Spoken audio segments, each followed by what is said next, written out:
দেশে ফেরার প্রস্তুতি যখন চূড়ান্ত, ঠিক তখনই আলোচনায় যোগ হলো এক ভিন্ন মাত্রার খবর। বিএনপির ভারপ্রাপ্ত চেয়ারম্যান তারেক রহমানের সঙ্গে দেশে আসছে তার আদরের পোষা বিড়াল জেবু।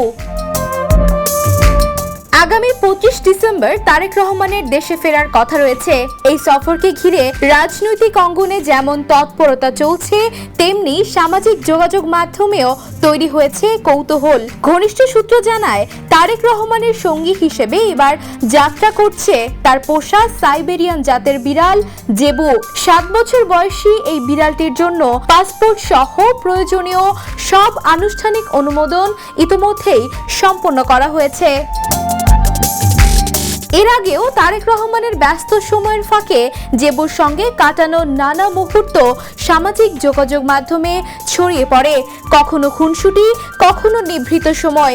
এসব ছবি ও ভিডিও নেটিজেনদের মধ্যে বেশ সাড়া ফেলেছে। প্রাণীর প্রতি তার মমত্ববোধ ও আন্তরিকতা অনেকের কাছেই প্রশংসিত হয়েছে।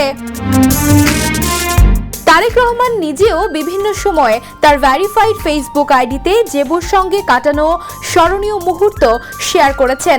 সেখান থেকেই বিএনপির নেতাকর্মী ছাড়াও সাধারণ মানুষের কাছে পরিচিত হয়ে ওঠে জেবু নামের এই পোষা বিড়ালটি।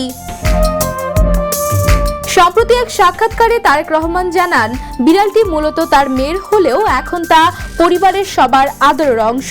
একই সঙ্গে তিনি প্রাণীর প্রতি যত্ন ও ভালোবাসাকে মানবিক ও ধর্মীয় দায়িত্ব হিসেবেও উল্লেখ করেন। তার ভাষায়, সৃষ্টির প্রতি দায়িত্বশীল আচরণে প্রকৃত মানবিকতার পরিচয়।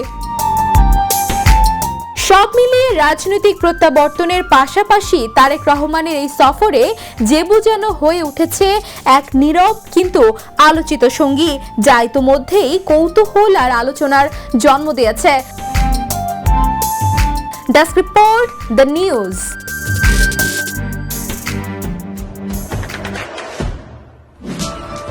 দেশে দেশে সবার সাথে, দ্য নিউজ।